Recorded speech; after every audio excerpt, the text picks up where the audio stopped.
Memang agama yang paling suka membahas agama Kristen cuma agama Islam. Apakah Al-Quran mengajarkan mereka begitu? Tidak, kami hanya counter attack dari para sarjana STT yang kuliahnya ada mata kuliah Islamologi. Di pesantren-pesantren Islam tidak ada kajian-kajian Kristenologi. Mulai dari awal abad 17, Kristen sudah menyerang Islam dan membahas Islam. Pemikiran seperti ini rata-rata ada di saudara-saudara kita yang Muslim. Jadi mereka itu melakukan playing victim. Padahal mereka tidak tahu sebenarnya apa yang menjadi hal kenapa sampai orang-orang Kristen itu berbicara tentang Islam. Dua tanggapan secara cepat. Pertama, dia mengatakan bahwa Islam hanya counter attack. Jadi menurut dia bahwa Islam hanya memberikan serangan balik karena katanya di sekolah-sekolah teologi Kristen, orang Kristen itu belajar tentang Islam karena ada mata kuliah Islamologi. Sedangkan di pesantren tidak ada ajaran tentang Kristen yang dia sebut Kristenologi. Nah, inilah sebuah kemunafikan dan playing victim yang dilakukan oleh saudara kita di komentar ini. Oke, kita akui bahwa dalam sekolah-sekolah kekristenan atau sekolah-sekolah teologi Kristen pasti ada ajaran tentang Islamologi, atau ada satu mata kuliah lagi yaitu sosiologi agama-agama. Semuanya belajar mengenal agama tertentu selain Kristen untuk membangun hubungan yang interaktif lintas agama atau juga melakukan sebuah perbandingan agama. Jadi bukan untuk menjelek-jelekan agama Islam atau agama-agama tertentu. Tidak. Bahkan Anda tidak akan pernah melihat bagaimana orang-orang Kristen mencomot ayat-ayat kitab suci agama lain, terutama Al-Quran,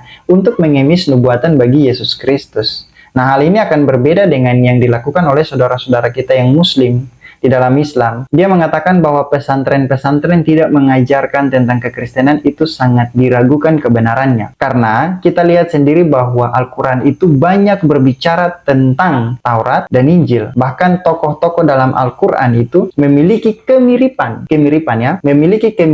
dengan yang ada di dalam Alkitab. Dan pertanyaan saya adalah, Taurat dan Injil atau tokoh-tokoh yang ada dalam Quran itu, mereka akan rujuk ke mana? Ya pasti mereka akan merujuk ke Alkitab. Jadi kalau mereka merujuk ke Alkitab, artinya mereka juga akan berbicara tentang Alkitab, tentang kekristenan. Kalau pesantren tidak berbicara tentang kekristenan, itu sangat diragukan kebenarannya. Bahkan bukan hanya itu, kalau kalian belajar tentang sumber-sumber Islam, ada buku-buku atau sumber-sumber Islam sendiri yang banyak mengutip ayat Alkitab untuk mengemis nubuatan bagi Muhammad atau bagi Nabi Islam. Misalnya, salah satu buku yaitu Tarik Nabi Muhammad oleh Munawar Khalil, kalau saya tidak salah ya, itu penulisnya. Dan bukan hanya itu, ada juga tafsir-tafsir, seperti beberapa waktu lalu muncul tafsir-tafsir yang ada di dalam Kemenak RI, mencomot ayat-ayat Alkitab secara tidak bertanggung jawab, dan menaruhnya sebagai bentuk bahwa itu adalah nubuatan bagi Muhammad. Jadi berhentilah dengan omong kosong bahwa Islam hanya melakukan counter attack. Karena yang sebenarnya terjadi itu adalah Al-Quran sering digunakan oleh saudara-saudara kita yang polemikus Muslim, bahkan untuk saudara-saudara kita yang Muslim lainnya juga sering digunakan untuk menyerang iman Kristen. Orang Kristen itu hanya melakukan counter attack atas serangan-serangan yang diberikan oleh Islam dan Al-Quran, atau yang diberikan oleh saudara-saudara kita yang polemikus Muslim dan Muslim lainnya. Itu yang pertama. Yang kedua, dia mengatakan bahwa Kristen menyerang Islam awal abad ke-17. Ada satu pepatah yang mengatakan begini, tidak ada asap kalau tidak ada api. Kalau betul bahwa Islam diserang oleh Kristen pada abad ke-17, maksudnya diserang secara argumentatif, lalu bagaimana dengan abad ke-6 sampai ke-7 saat Islam lahir? Apakah Islam tidak pernah menyerang pengajaran Kristen? Kalau kita mau jujur dengan pengetahuan yang baik dan benar, memang betul bahwa yang sebenarnya terjadi, Al-Quran itu tidak pernah menyerang iman Kristen. Melainkan Al-Quran itu menyerang iman para bidat Kristen. Ya, salah satu contoh yaitu bidat koloridianisme yang menyatakan bahwa Maria sebagai Allah karena melahirkan anak Allah. Dan makanya dalam ayat Al-Quran itu ada ayat yang mengatakan bahwa apakah Isa menjadikan dirinya dan ibunya Maryam dua Tuhan selain Allah. Itu adalah bidat koloridianisme yang diserang oleh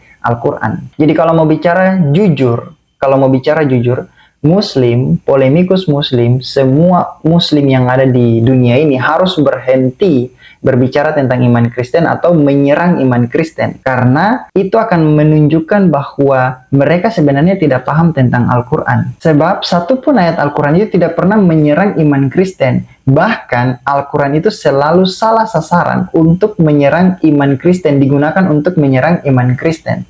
Jadi kalau saudara-saudara masih menggunakan Al-Quran untuk menyerang iman Kristen, itu akan membuat Al-Quran terlihat tidak tahu apa-apa tentang iman Kristen. Itu jujur.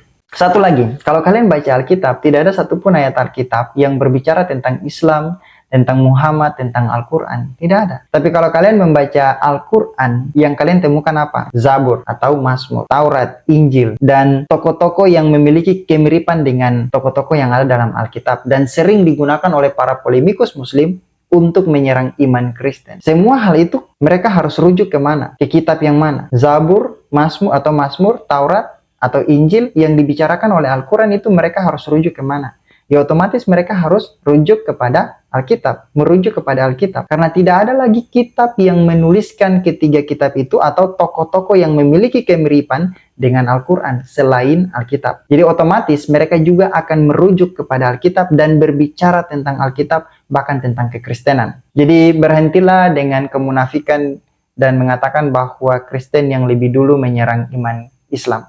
Itu adalah suatu bentuk kemunafikan dan omong kosong. Tuhan Yesus memberkati.